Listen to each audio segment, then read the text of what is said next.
Now we're going to talk about natural selection specifically. And so here we have Darwin's finches, and we have the one in the middle being the main finch that he believes that all of the other finches have evolved from. So the process by which organisms that inherit advantageous traits tend to reproduce more successfully than other organisms is called natural selection. There are 4 different parts that we're going to talk about. Before we do that, we can see that the original, so to speak, evolved into or adapted to having a beak that would just eat leaves, a pointed beak that would try to get insects. There was one that specifically used tools to get the food that they wanted, a very long beak in order to get grubs, and then one that was strong enough that it was going to pluck fruit, which is pretty cool when you think about it. Natural selection has 4 major things that we need to make sure that we understand. One of them is overproduction.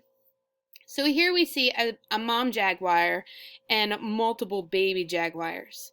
So overproduction means that you make more than what the environment can actually handle. So why is that? So we have a mom jaguar and she has given birth to 4 cubs.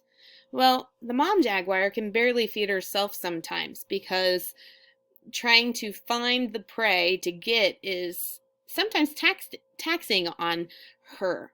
So not all of the babies are going to survive into adulthood. Only a few of them are going to be able to grow up and successfully reproduce. So why is it that there is a low survival rate for the jaguar cubs? Well, overproduction is the fact that they have more of the cubs so that at least there's a chance for 1 or 2 of them to survive.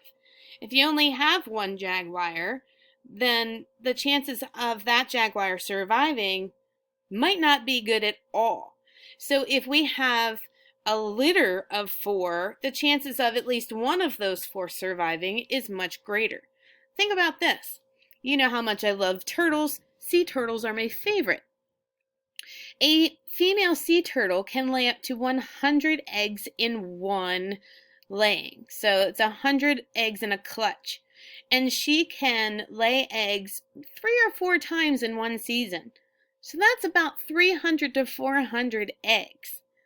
Now, if all of the sea turtles are endangered, right, they're close to extinction, how is that possible when they can lay that many eggs at a given time? Let's say that there's 300 turtles that are laying 100 eggs at one time. That's 3,000 turtles. Well, that's also overproduction. Those sea turtles don't all hatch. Those sea turtles, as they're going out of the sand, they become food as a resource to other animals who need to survive as well. Some of them get disoriented and start heading towards the light in the wrong direction. Some of them don't live to adulthood because they become a meal for a shark, or as a baby, they become a meal for a crab or a bird or a raccoon. So it's not that they necessarily make it to full adulthood. So overproduction is we make more of an organism in natural habitats so that we have the chance of the organism to survive long term.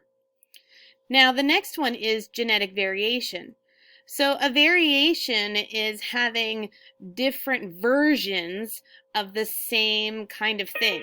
So for example, down here we have jaguars. Well, there's a variation between the jaguars. One has a much larger jaw size than the other. So, well, what does that have to do with anything? Once upon a time, the jaguar on the left with the larger jaw, it was a mutation.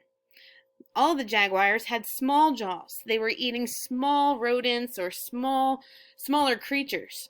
Well, when the jaguars didn't have enough food anymore that they could eat small enough to fit into their mouths, the jaguar that had a mutation, which is an important source of a variation, is when a mutation occurs, then that jaguar was able to eat more food.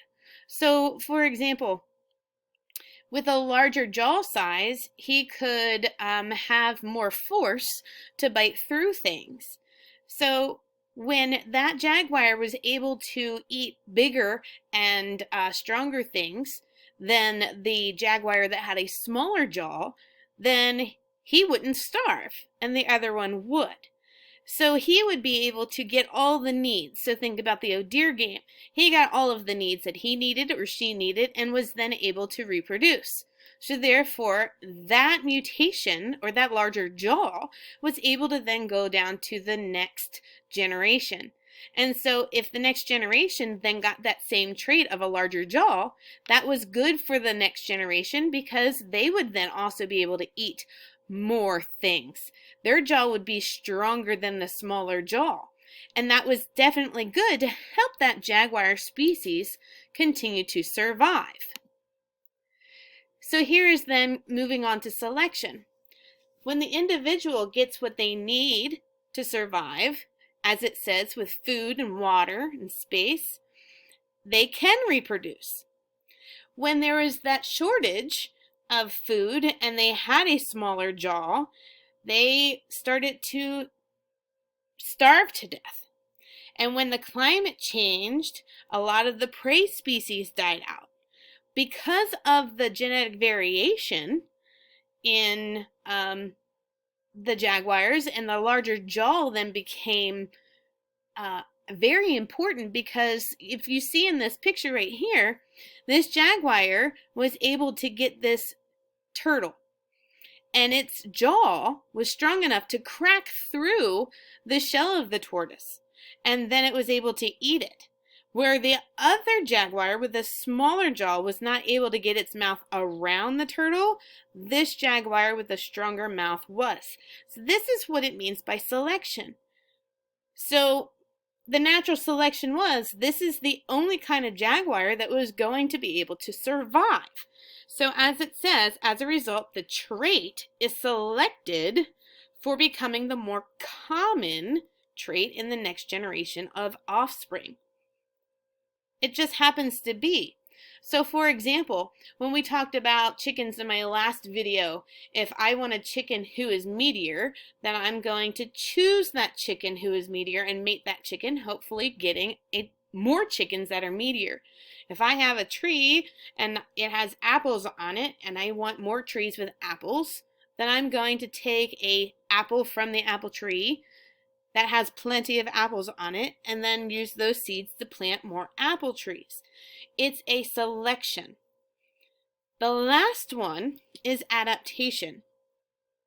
So the jaguar, now with the larger jaw size, has adapted into its environment by eating new food, and it has the ability, because of its variation, the trait variation of eating different foods with the larger jaw, is capable of surviving and reproducing.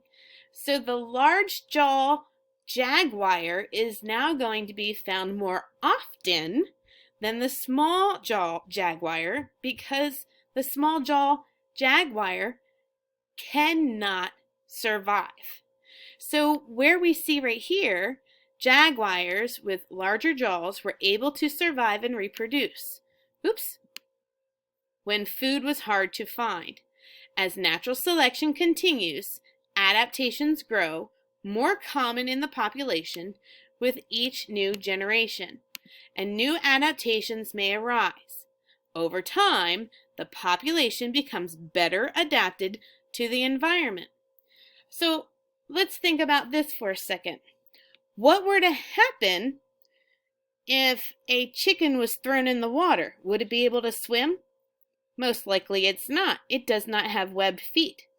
But a long time ago, some birds must have gotten into the water, because we have ducks, we have swans, we have geese, and they have webbed feet. And so they have these things in between all of their toes that helps them push through the water. That is some kind of adaptation that they have. So now we have these 4 different principles of natural selection. We have overproduction.